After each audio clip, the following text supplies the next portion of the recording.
Hello, everybody. Okay, so it's a little different today. I'm the host today, and DJ is going to be in our chair, which is normally our chair, but he's OCD. He can't get rid of that. Yeah, I can't move from my spot. So, which is good. That's fine. I totally get it because it's ownership. It's your baby. Yeah. Right. And so, but we had talked about this for a while about how people need to get to know you. Yeah. Because every time we listen to you, you're always talking about other people. Yeah. And a lot of people ask, why'd you start doing that? How'd you get into that? Why do you do that? But you're also a cook, and you're also you build web pages, you strip on the side. I mean, it's very, My wife said something the other day. She was like, people on the outside looking in will think you're just some kind of 2-bit hustler. And I was like, yeah, I know. It doesn't look good if you don't know me. It probably looks like I'm just trying to make money doing everything. And I mean, and the ultimate, you flip cars. So you basically, I do that too. You've got the royal flush of a hustler. Yeah. Thank you, first of all. I'm very excited about this. I know it's, and I consider it an honor. Well, thank you, man. I appreciate it. I don't take it lightly. And I was telling my wife about it this morning before I left. She goes, okay, now you make sure you let him talk. Okay. So just to get us started. Okay. Because this is the interesting part, because I know so much about you. I don't necessarily know what to ask, but I do know what I think are, I would say, your best qualities or most interesting things about you. But I want you to take me back to when you were a kid, because you told me a lot about your upbringing and some of the things that you had to go through. But start with your childhood and kind of tell us how you became you. Yeah, it's interesting because I still am trying to figure that out, but I'll tell you this. So I grew up, my mom and dad divorced when I was like 1. So it was just me and my mom, and she had my brother a year later. And then it was just us. His dad at that time wasn't really involved, so it was just us and my mom, right? Me and my closest brother. And we were that way until I was 10 years old. And so we grew up with we were taken care of, but we didn't have any extra money. We lived in a trailer, shout out to Pine Creek Mobile Home Park. Dak Prescott lived in there too with us. So yeah. So yeah, in Halton, Louisiana. Yeah. So we grew up there, and that most of my younger life, I remember that trailer park. And then my mom was so proud because she had like a 1970 something model trailer that she paid for, and we moved it in there, and then we ended up moving it out of there to some other land. And then we ended up moving on, But anyways, my mom married my stepdad when I believe I was like 10 or met him around that time, and then. We slowly started getting to where we could actually start doing stuff, and she started having more children, and then but by that time I was halfway grown, so I would help. By the time I was 11 and 12, I was changing diapers. I had 5 other siblings that live with me that are all younger, so I was helping babysit them, raise them, and I was super independent. Time of 12 or 13 years old. So I'll tell you this: I was overweight in middle school. And I started getting picked on, so I got my first fight when I was like 6th grade because someone was picking on me. I was a band nerd. I was in band, and I was overweight, and I had acne, so I was asking for... What instrument did you play? Alto saxophone, yeah. I was horrible at it, too, by the way. I never really I was into it for like a year or two, and then 8th grade, I was like, this is not cool anymore, right? So, yeah, of course I got picked on because, I was asking for it, right? So, yeah, all that being said, so...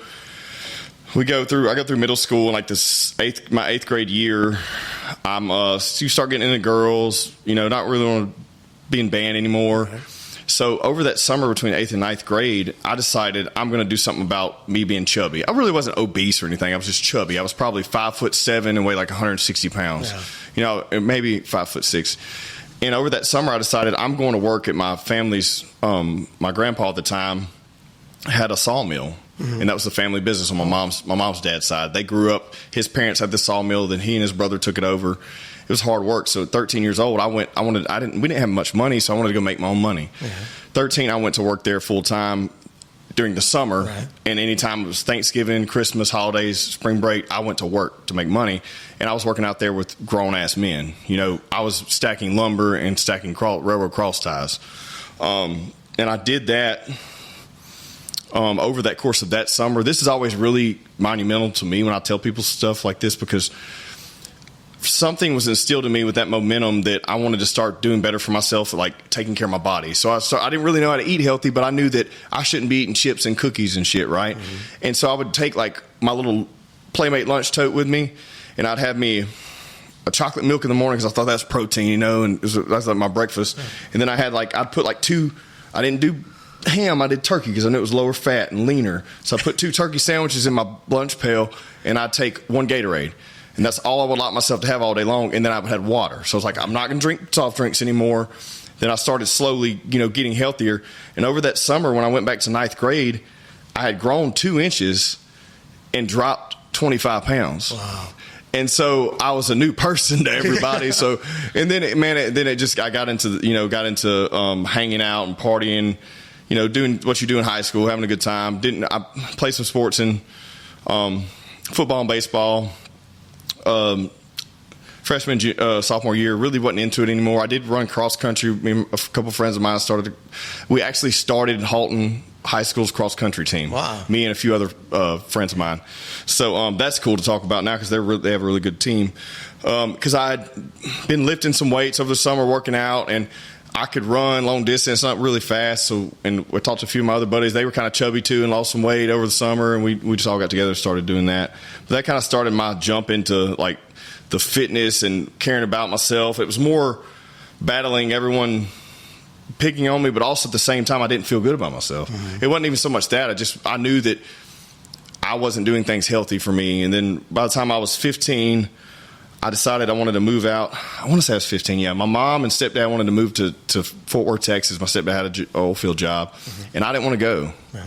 I wanted to stay around here, so I moved in with a friend of mine. Shout out to Taylor Logan.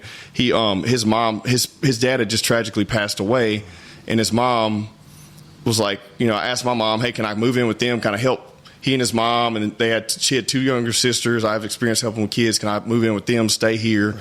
I did that for like a summer. And then I was an independent person. My mom let me be. And so there I was a little more tight-knit because of how she raised her family, nothing against his mother. But I just didn't want to, I wanted to be doing my own thing. So then I moved in with my grandfather, who just treated me like a grown man. And I stayed there for a couple months, then moved behind my grandparents' house. And I've been on my own ever since. So I've been on my own since I was about 16. So just sum all that up, that's kind of how that happened. I don't know if that's kind of all over the place, but that was a trajectory of got me to where that was. And really since then, I've kind of been just self-made, kind of figuring out what my lane is and figuring out what I like to do. And, around that age, my uncle that used to be my grandfather's mechanic shop across the street. This is my dad's side of the family. My uncle had a shop there. So we would work on people's cars during school or after school to make extra cash to buy beer and Skol and whatever. And we had a good time, man. And then I decided to go in the oil field because I was making straight A's, graduated with honors, but I didn't want to go to college. I wanted to make money, and so I went into that path. And man, it goes from there. There's a million stories after that. Well, when you were growing up, and obviously, you were very independent.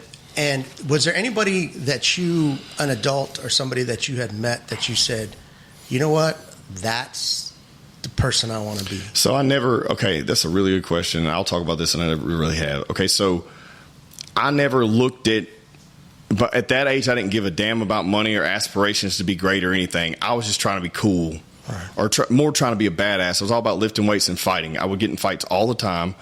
And I felt like I needed to live up to my dad's expectation. And at that time, we didn't have that close of a relationship we do now, but your biological dad? Yes. Okay.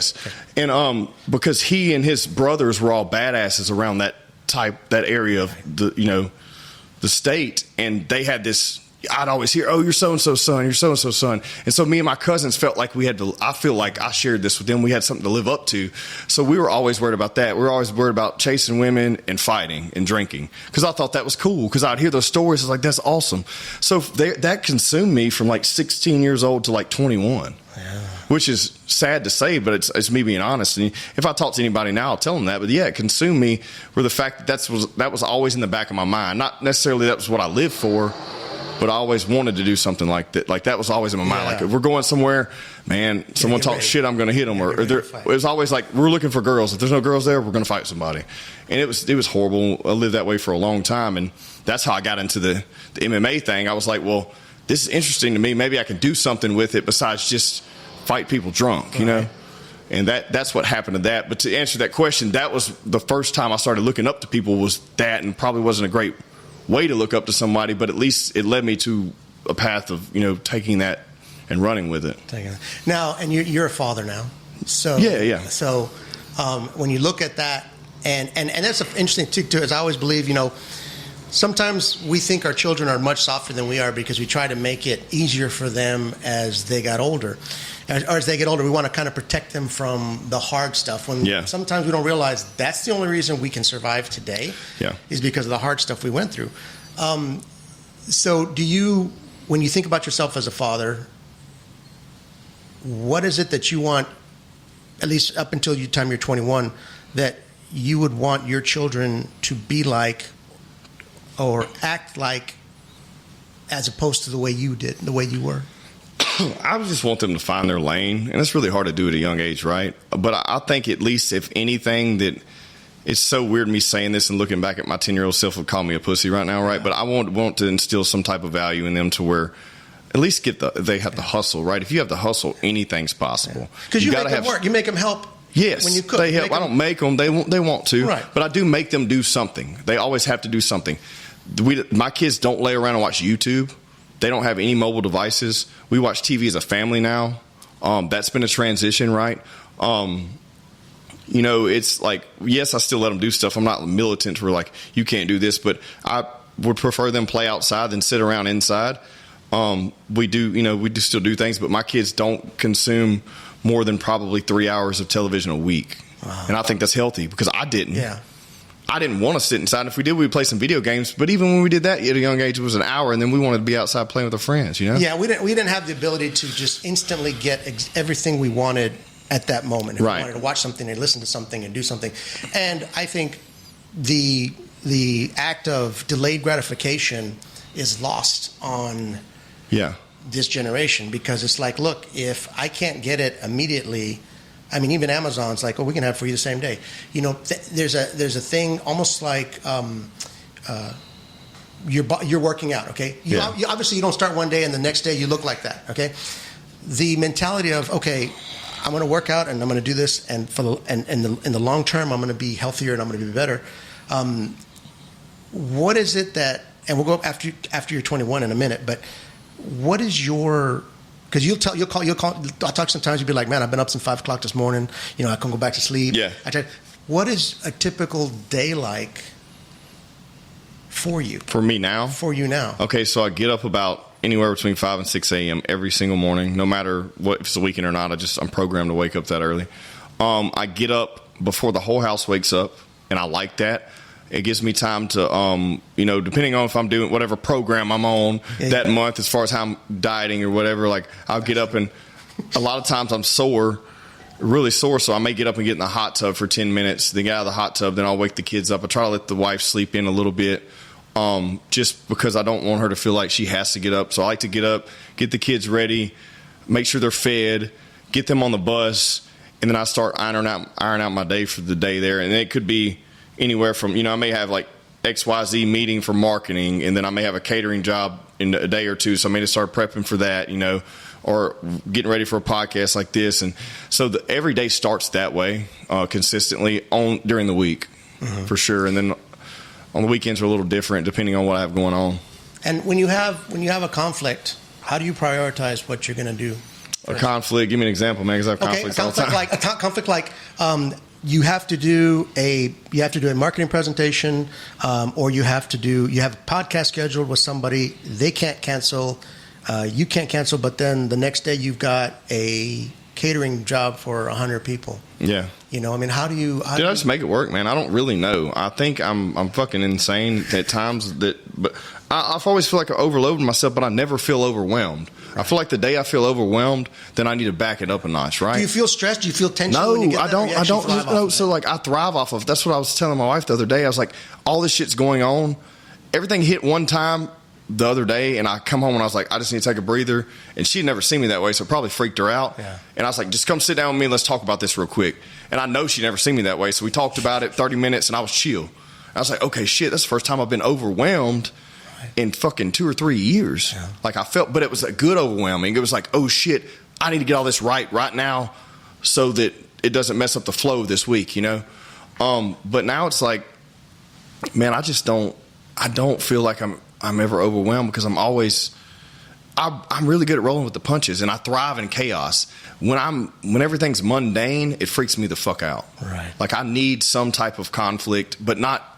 It's a productive, like some kind of productive challenge. You need a challenge. Always. You need something to solve. You need a puzzle I'm a problem solver, and I just put out fires all day long. That's what I do. But a lot of times I'm creating the fires to put out, right? Exactly. But they're all in a positive manner. And I'm not a person that thrives on drama. I will say this: being married and becoming a father. I have a new consistent mentality. Like there's a lot of emotions when you have kids, when you stress in the family, whatever going on, crazy days. I just feel like I need to be the consistent person. So that's who I am now. So I don't really get lit up or crazy over stuff. If something changes, I fill it in. Like say, like today we're doing this because a guest was rescheduled. I was like, well, I don't want to lose a week of content. Let's just throw something together and make it work. And we've been wanting to do this anyways. Yeah. And I like being able to, roll with the punches. I think that's probably my best quality, I would say. That's good. I actually will sometimes look at you and go, okay, how do you do it? Now it might just because I'm 50 and like if it's 9:00 and I'm done with everything, I'm gonna look at my dog and go, let's go to bed. Right. If I'm done with everything, I'm the same way. I'm gonna let Yeah. So I met you probably about 5 years ago. It's probably about 5 years ago that we met. And one of the first things that I had, at least as I got to know you, I thought to myself, you know what? You belong like in a place like Dallas or something. You belong in a place that moves at the pace of your brain or your mentality. So do you sometimes feel that you're a big fish in a small pond? No, I used to. I used to think of myself as someone important. Now I don't. I think, it's one of those things where I always thought I was too good for this place, which is absolutely stupid because there's nothing wrong with this place. But I just realized that I was almost outgrowing my current position. Okay. And so describe how, because I've felt the same what I'm way. talking about. Yeah. But describe what it for you, what it felt like to be like, I'm better than this place. I hate thinking that. It almost makes me sick to think. But I've been a fucked up individual in my early stages of my life, so I can admit that of how I was thinking. I never thought I was better than anyone. I just thought that I had more potential, and this place may be bogging my potential down. And everyone blames their environment, but here's the thing: you have control of your fucking environment. And if you don't want to be here, no one's fucking keeping you here. You can leave. Yeah, it may be a slightly uncomfortable for you and I've had this conversation with people. I could have moved any fucking time I wanted, but I kept creating excuses to stay, right? Yeah. And I'm here. And one day I may not be here, but currently what I have going on, if you asked me this question a year ago, I was still on the fence. Now, currently what I have going on, I'm happy. Do I think that what I'm doing is going to spread tentacles and I'm eventually going to have to be in multiple areas? Yes, I know that for sure. But I'm doing it at a calculated pace now instead of always saying, man, I wish I could leave. Man, I wish I could leave. So at least I have some insight, or some kind of plan, because I think that the biggest thing was I was always kicking myself in the ass, but I also wasn't doing anything about it. It sounded like a good idea, but I wasn't putting any time and planning to get out of the current environment I was in. So what you did, you made the most of the situation, and you didn't make excuses. Mm-hmm.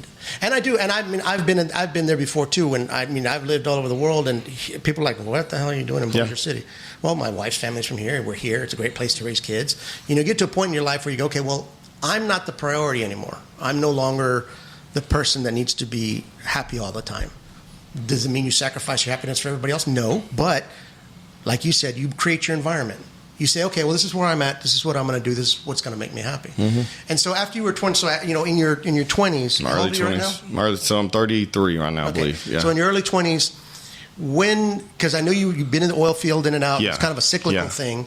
But how did you get started with Hemingway West? Okay, so let me lead you up to that. So oil field. 18 years old, I go into the oil field. I go to work on a workover rig. A lot of people may not know what that is, but basically it's a fast-paced drilling rig. Drilling rigs are slow. They're steady. They operate 24 hours a day. Workover rigs operate anywhere from 12 to 18 hours a day. They don't have any relief crews, and as soon as you get there, you're working. So as soon as you leave, same thing on a drilling rig, but the pace is way quicker. So I They call it broke out. I broke out in the oil field at 18 years old. Well, technically, I was working pipeline at 17, a high school job. Then I broke out in the oil field at 18 and onto workovers. I was working there, and I would see these guys come out in these fancy, clean red jumpsuits, and they were tool hands. And I was like, I wanted that job. So I started applying for it. It was 6 or 8 months went by. I almost got killed 3 or 4 times on the rig. I finally said, fuck this, and quit. And I wanted to go back to my basics where I knew how to work on vehicles. So I went to work and help a guy manage a shop called Tuna Car in Shreveport. And he owned it, and he was looking for someone to eventually take it over. And I was like, I want to do this. Then I realized quickly that it wasn't something I want to do for a living, because it was dealing with disgruntled people who are idiots that tear shit up and then try to blame it on you. And, don't have realistic expectations. Right. And I just was like, fuck this. So I continued on the road to push for an application to work for Weatherford International and get that tool hand job. Well, I ended up getting it. I was the youngest person they had ever hired at 18 years old. All this happened within a year. I might have been 19. No, still 18, I think. I don't know. Anyways, all this happened within that, like a whole 12 to 16-month period. Yeah. Went on to work for them for 7 years. During that time, that's when I got into MMA, training, fighting, stuff like that. Also got into a biker gang. We'll call it that because that's what it was, and I was in that for 5 years. So I was all about living that tough, rowdy lifestyle, but at the same time, I was responsible and had a job the whole time. Right. I wasn't doing any drugs. I would alcohol and party. Wasn't doing any kind of crazy drugs or nothing. And then around the age of 2016, I would have been 2015. How old would I have been?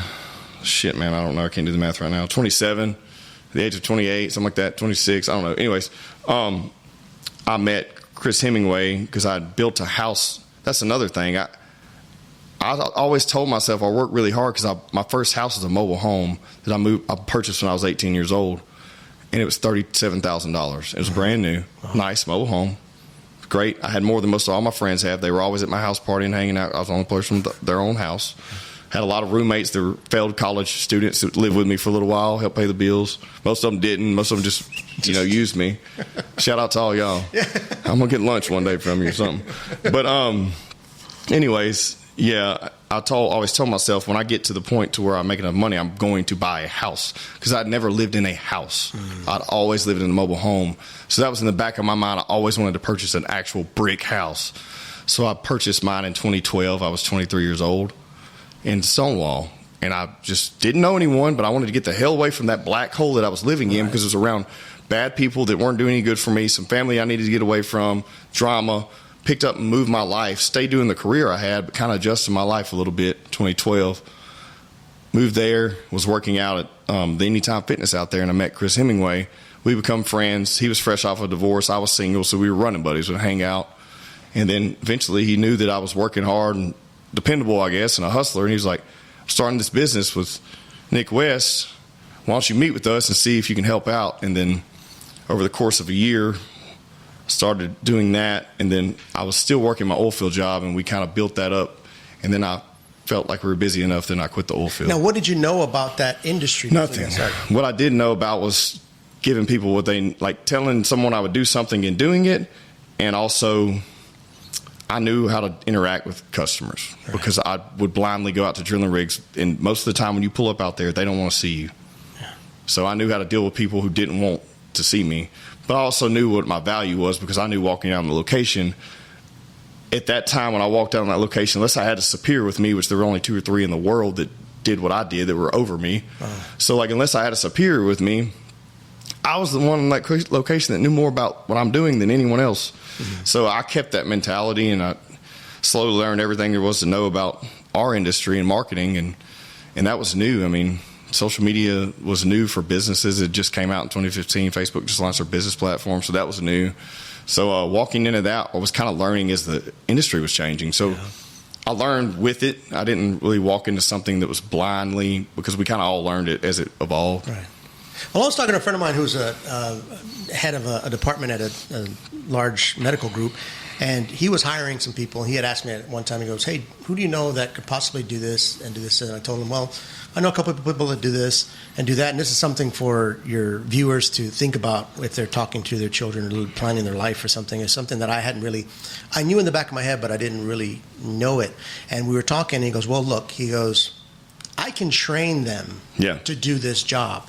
What I need to know is who are they and do they have the qualities I can't train? You know, Yeah. and it sounds like that's, you know, pretty much what Chris did. It's like, look, you know what, we can train you to do anything. Yeah.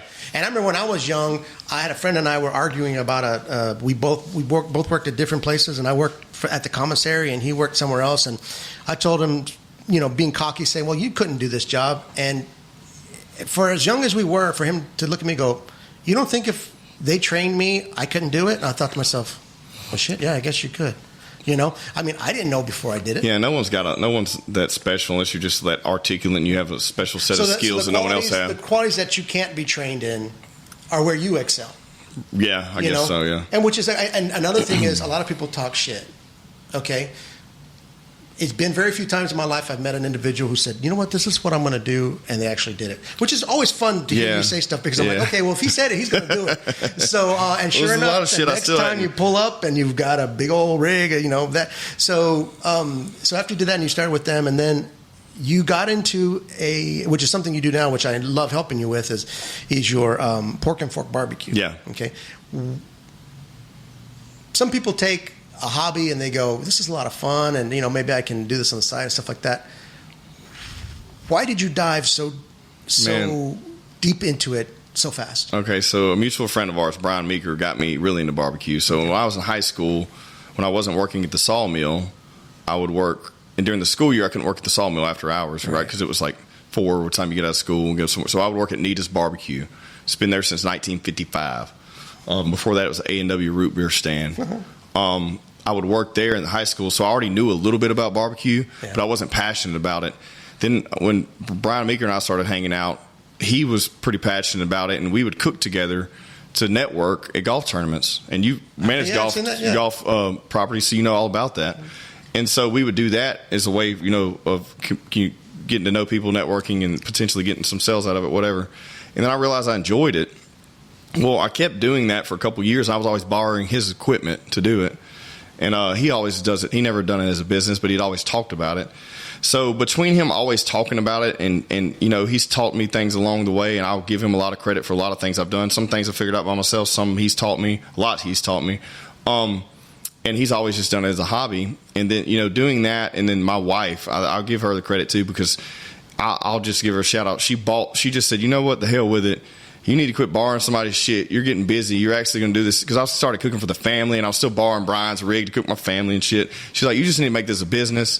I don't think she really thought I was going to do anything with it, but I knew she knew that, like, I would use it if we got it. And so she bought me my barbecue pit for me a year ago. And because I wouldn't do it. I wasn't going to do it. I'm just, you know, I was not only was like, I don't even know if I was in the financial place to want to throw that kind of money at it, but also I just didn't think I don't know what I was going to do yet. But so then I had it in my hands, and she bought it. So I was like, well, shit, I'm about to make this into a business. So we set up an LLC, and I just said, well, I'm going to start with people I know, and we'll do this. I'm doing it on the weekends anyways. Why not make money? Like, it makes no sense. Every fucking weekend I'm cooking for somebody. Why not make it a business and go legit, you know? And that's how it come about, man. So, and what are the range of things that you do? Because I know you do catering, I know you do things, but what? Just tell me about all the different things that you do. Everything I do, man. Okay, so I buy and sell vehicles, which is cool. I kind of buy and flip vehicles, and I'm probably about to have to get my dealer's license because I'm doing too much of it. But I love projects, and I'm not people get on my nerves that start projects and not finish them. I have to see a project through when I start it, and it has to be. Now it may take a little bit longer, but I always see a goal, like a goal line. You know, I don't start something blindly and then quit and then let it sit there for 2 years. So I can look at something. I do have this talent where I can look at a vehicle bare and say, I can do this with it for X amount of dollars and make a profit on it, but also at the same time drive it and have a nice cool little vehicle I enjoy. And so I started doing that shit when I was 16, 17 years old. I probably owned, at this point in my life, 50 plus vehicles. But I saw my grandfather doing that, who had the mechanic shop. And so I guess some of that come from him, and I'm slowly realizing that. Like, some of that was instilled in me. And the same thing, so I also do the barbecue stuff. And I didn't know anything about this festival life. I've been doing some of these festivals and stuff, but I also do catering with it, just having a good time, right, and some competitions. I look back, and you started talking about painting and stuff. My grandmother used to do that. So I feel like maybe some of that that hustle mindset was instilled from her, you know, because I like the cooking, but she was always on the hustle, going on the weekends and doing the festivals. But during the week, she had her day job. And I was like, so maybe that's implanted from her, because I'm trying to figure out where all this shit's coming from, right? Or is it just you just like to do? Well, do you consider your barbecue art, or do you consider it just a side thing? I don't know. I think it's a mix between both. I think I do. When I'm around other vendors, like I was this past weekend, I look at what they're doing and I look how meticulous I am about everything. That now at this point I know it's art, right? Because I'm looking at their shit just thrown together, and then and you've been with me, like I don't like to let anything go to someone unless it looks perfect. Yeah. If they can't take a picture and it looks good, well, that person may take a picture and it looks like shit, and then your food looks like shit. You know, I don't want that. So I'm all about the presentation there, and I think that's the marketing aspect. So yeah, the buying and flipping vehicles has always been fun. The barbecue's great. Hemingway West, the marketing company I do, which I never really talk about because I don't want to use this podcast to push my businesses. Mm-hmm. You're my guest, so you can say whatever the hell you want to say. Yeah, that is a source of income. That is my main source of income. I also am into equipment rentals. With a mutual friend of ours, doing that now, which is crazy because that's just something that I've come from that industry. Why not do it? And it's just I do a lot of subleasing stuff. And then, man, what else? The podcast. The podcast is good. And then eventually I got some real estate stuff going on, working on now. Yeah. Well, I remember when you told me you were going to start a podcast, and we were at a meeting, and I was like, dude, I want to be your first guest. You know, I want to be on it. I love, and at that time it was like, you know, podcasting was not new, but it was relatively new. You know, everybody's grandmother doesn't have one. Yeah, right. Yeah, now everyone's got one. But the value of a podcast is its content. Okay, now you can have one that's 2 hours long and not say crap, and you get one that's 5 minutes long and it's got a wealth of information. So what is it that made you think, hey, you know what? I'd like to have a podcast. Okay, so it was pre-COVID, and I was trying to get some new ways to spice up our marketing. Like, I'm just like, because I was in this, like, everything's kind of slowed down a little bit in the industry where there's so many people doing so many things that, like, I'm not trying to be on the forefront. I'm also a family man now too, so I'm not out there really moving and shaking and networking and drinking every night with people and business owners. Yeah. I'm doing more strategic marketing now. But at that time I was like, let me find a way to market the business better, grow the business more. I wanted to move this business to Dallas. It's like, I'm going to try to find a way to do that. And I started listening to podcasts. I would listen to like Gary Vee and stuff like that. I started listening to him, and I was like, I can do this shit. I know well enough about what I'm talking about to do this, and then I can build business on the back of it, right? And just talk to business owners and shit. So that's how this podcast started. And then like 2 or 3 episodes in, I was like, this is fucking boring. You know what I mean? Like, I don't want that to be what I do. Like, I feel like it's a job. Right. So then it slowly shifted to more conversational. So like everybody says, yeah, you had a great interview with that person, but I don't really ever feel like I'm interviewing someone because I don't ever have a set of questions. I feel like I get to have a conversation with someone, get to know them. And I only have conversations with people that I think I'm going to be interested in talking to. Right. Like, people hit me up all the time, hey, can I come on? And I just like, no, you know, not this, or, you know, I don't have this time or whatever. Or people don't even know what this is, and they'll just hit me up trying to plug their business. Right. This thing's not to push business. I don't, you know, if you mention what you're doing here, cool, but I'm on here to have conversations people get something out of. And it took me a few episodes to realize that's what this was. You know, if I got 4 or 5 episodes in and it wasn't doing anything and I didn't feel that momentum, I probably would have shut it down. Right. And there's been sometimes where I'm like, should I keep doing this? And I questioned myself that in the first 10 or 12 episodes. But I would run into people in public, and they'd come up to me, and there were people I didn't even really know. And they're like, man, you're doing that. And literally, I was downstairs one evening having dinner here somewhere or something, and a guy, I can't remember his name, walked up to me. It was like, hey, man, I really like your podcast. Don't ever stop doing that. And ever since he told me that, it stuck with me. So now I can't fucking quit, dude. One dude told me I can't quit. I'm not fucking quitting. You know? What has been your favorite part about? Because I will say this. I remember we were used to be in a small room. Sometimes the AC was on, sometimes it wasn't. Yeah, shit. The first time we did the podcast, it was 2 guests, and I think the other guest was thinking it was a business, like, oh, you know, we're going to talk about business ideas, and you know, and I'd come in going, oh shit, is that what we're talking about? Because I'm not prepared for that at all. And then you're like, oh no, we're going to talk. Right. And to me, that's my favorite thing to do is first of all, everybody has a story. Mm-hmm. Okay. And if you're willing to take the time to sit down and listen to them, and some people that you never knew lived a wild and crazy life, did, and maybe that's just why they're so quiet now. Yeah. But you brought it from that to now you're here. You've got you've got Jose over there doing all the audio, and you've got everything, and you've actually branded it. You branded it your thing. What did you see all this when you started doing it? No, I knew that if I continue to do it, and if I put here's my thing, I'm putting absolutely no budget behind this at all. It's all my money. It's all my time, and then if the guest is fortunate enough to take someone's time, an hour of their day to sit down and have a conversation with me, I treasure that as well. Other than that, I would say every single one of my guests is an investor. They're investing in this because they're taking their time to put it in this show. Other than that, I have no investors. It's not making any money. So, but I knew if I just continued to, and I've had so many people talk shit about it. People in my personal life, people outside, like, why are you doing that shit? It's not making any money. Because I enjoy doing it. That's why. Right. Why the fuck do you watch TV? You enjoy doing it, motherfucker. I'm doing this because I enjoy doing it. And if you don't like it, fuck you. You don't have to listen. You know what I mean? But I know I'm looking at the stats I used to look at the stats every fucking day, dude. I was like, I think I was telling myself that as long as I was getting listens and views that I don't need to quit. Now I don't even look at the stats anymore. I look every now and then, and we have episodes that, audio listens from 600 to 1,000 every episode. And I'm like, well, fuck, dude. That's nice, because I remember when I started, it was like 5 to 20 an episode, And it's cool. COVID was awesome because I think it really took the podcast up a notch because I started having guests from all over the world on Zoom because that's the only way I could. I don't like using the Zoom. I prefer these in persons, and that's someone asked me the other day, like, are you going to continue to do the Zoom ones? Yeah, if I have to get, if a certain individual I want on it, that's the only way they can come on. But I prefer now, with the elements I have here, the ability to, have someone stay here close by, they can come here, I can help them out with that. It's not really costing me anything but time. Now I can probably get more people into this area and sit in the seat here because it's just way better in person. Are there any guests that you've really wanted to have on and you haven't been able to have them on yet? Yeah, there's quite a few, man. I mean, I'll hit up a lot of people and they just don't see it, especially if they're really famous. Yeah. Really popular. I may hit them up and they just don't see the message. But I'll tell you this: I may have had one or two persons. I've never had someone say no, which is cool. I always thought I was going to shitload of no's. I've had people not respond. Right. I've had people say, surprisingly, I've had people say, like, I don't know if I'm ready for that. I don't think I'd be good at that. I've had a lot of that. And I've talked some of them into doing it anyways, and some of them wouldn't do it. Yeah, people that are in the spotlight you would think wouldn't be nervous.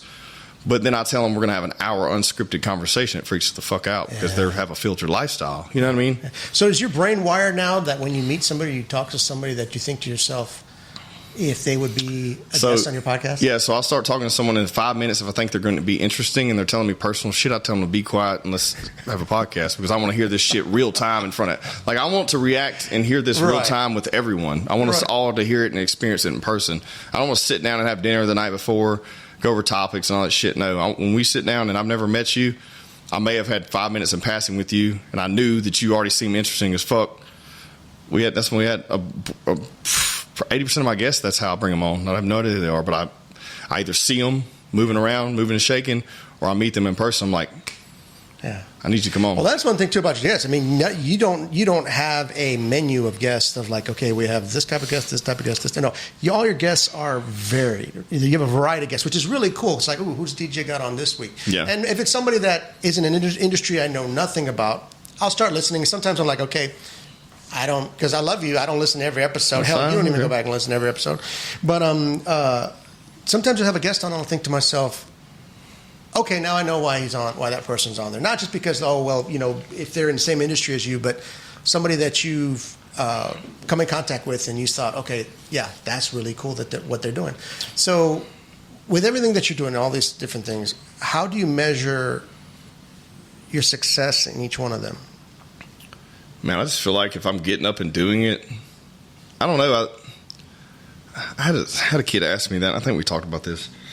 Excuse me. I had a kid ask me about that when we did that presentation, like the success thing. Like, man, I just don't, at this point in my life, I don't want to do anything I don't enjoy. And I think, and that's fucking cliche.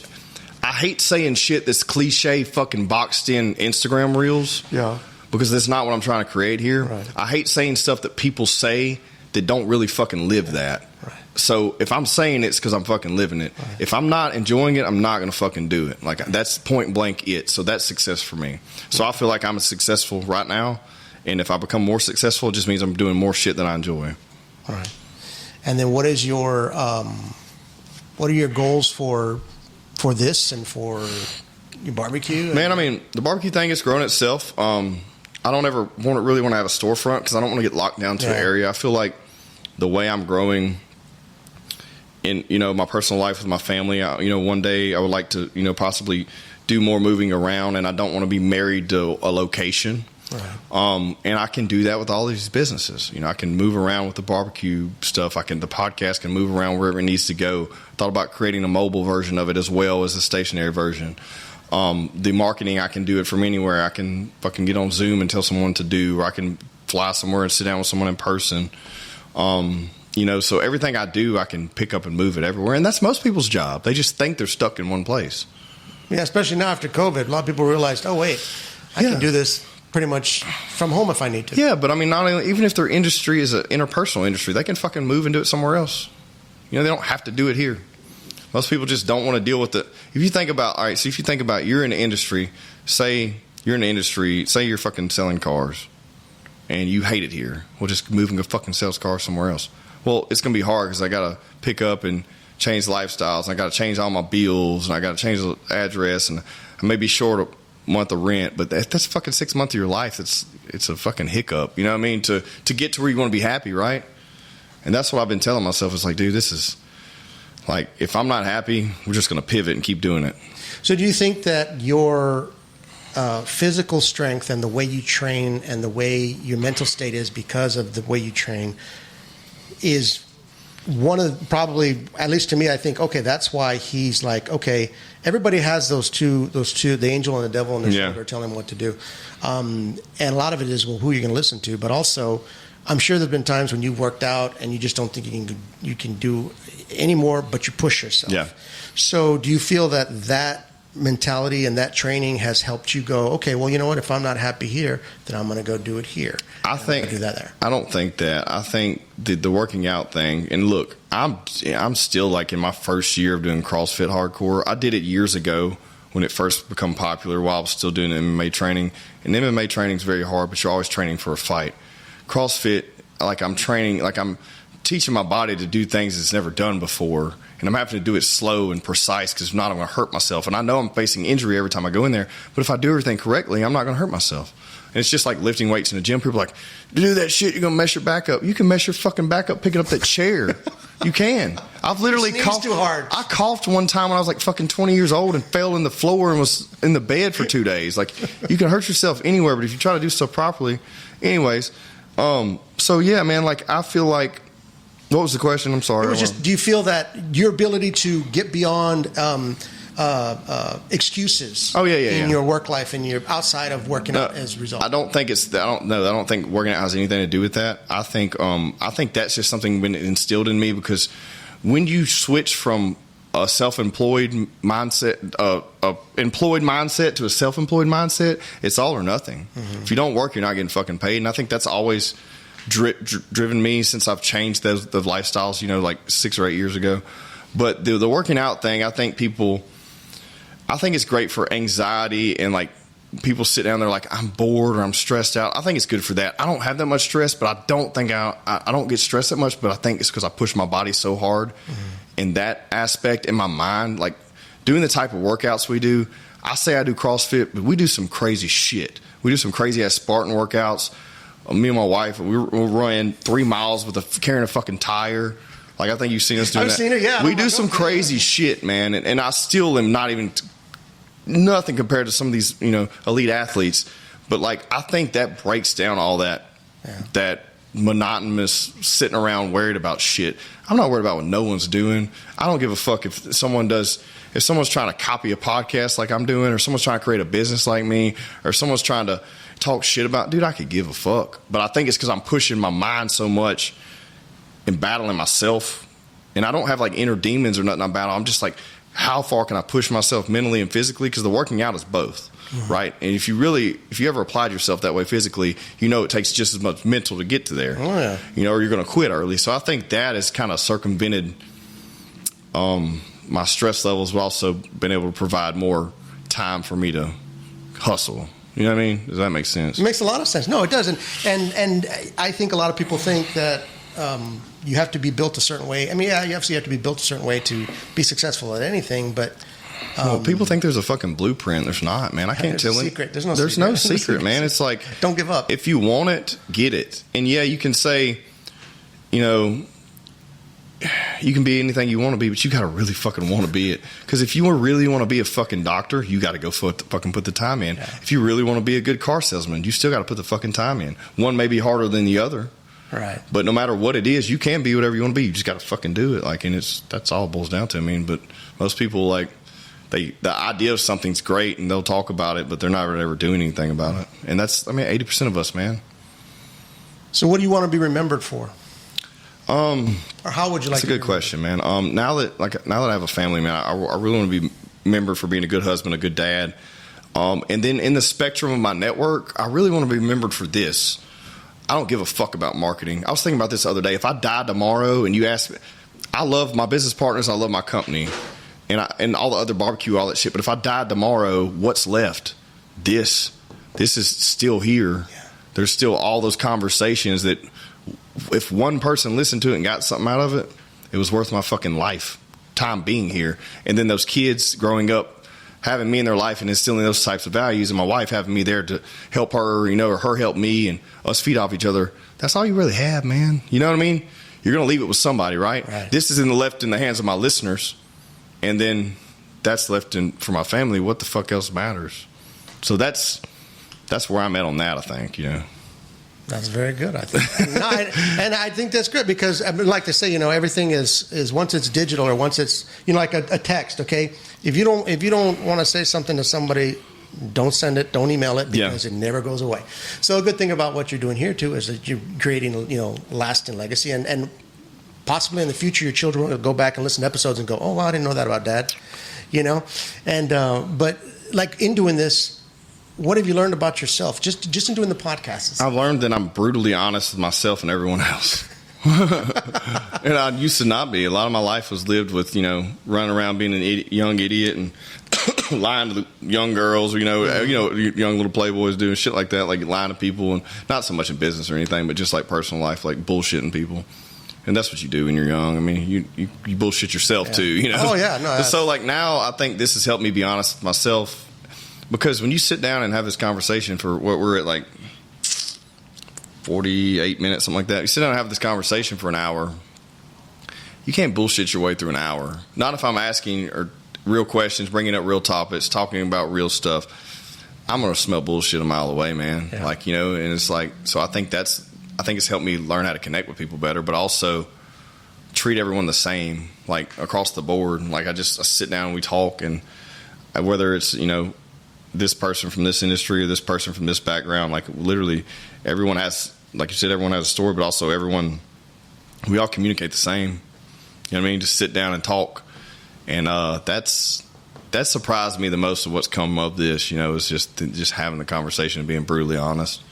Because I will not lie anymore. I refuse to lie to myself or anyone else, because it's just dude, if I had all the time back for all the bullshit I've ever said, not so much on the podcast or anything, but just in my personal life. You've ever had all that time back? Like you say, if I had all the money I spent on doing this or doing that, dude, if I had all the time back that I bullshitted around this subject because I didn't really want to deal with it or something like that, fuck, dude, where'd I be at now? Cool. No, that's good. I did not come into this with any pre-questions, anything like that. And even though I know you so well, I still have learned new things about you today. Yeah. And I really appreciate that.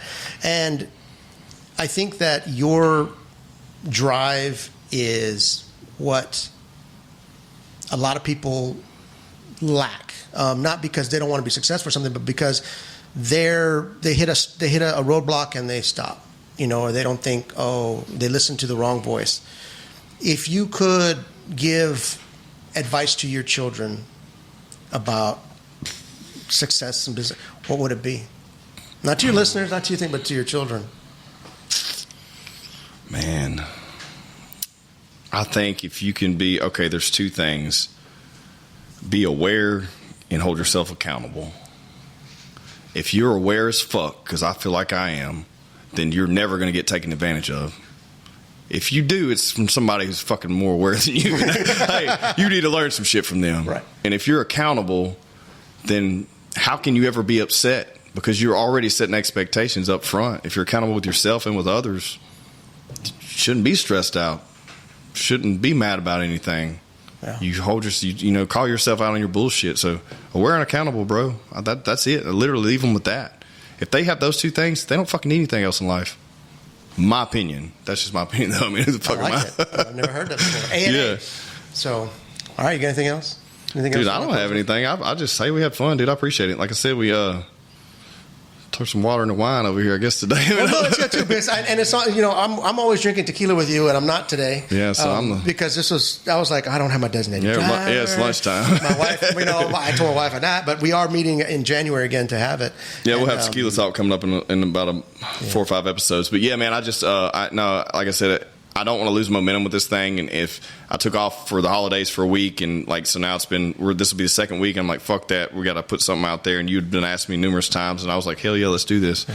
And I'm all about it, dude. And if anyone ever has any question about anything, they can ask me. Like, that's the thing, like right here I'm doing right now is I'll tell you the fucking truth. Yeah. Even if it's shit I don't want to tell you, I'll fucking tell you. Well, I will say this. I've noticed a change in you, since I first met you. But it's a good change. It's like, you've become more relaxed with like when I met you, you drove a BMW. Right? Yeah. Which is a nice car. I was a douchebag, but you were kind of living, like when in our business meetings, I'd be like, okay, you've got the cheerleaders and the football players over here, and then you've got the nerds over here. But the thing about you is you have become, I've seen you grow. Yeah. I've seen you grow. And I've known you for a long time. And I used to I think I've told you, man, you remind me when I was younger. Like, it was like the drive to do things. Like Rudy, who wanted to be on the Notre Dame football team, it's like he didn't let anything stop him. And I think one of the greatest compliments I ever had was my roommate watched the movie Rudy, and he goes, have you seen that movie Rudy? It's like, no. He goes, man, he reminds me of you. You got to watch that.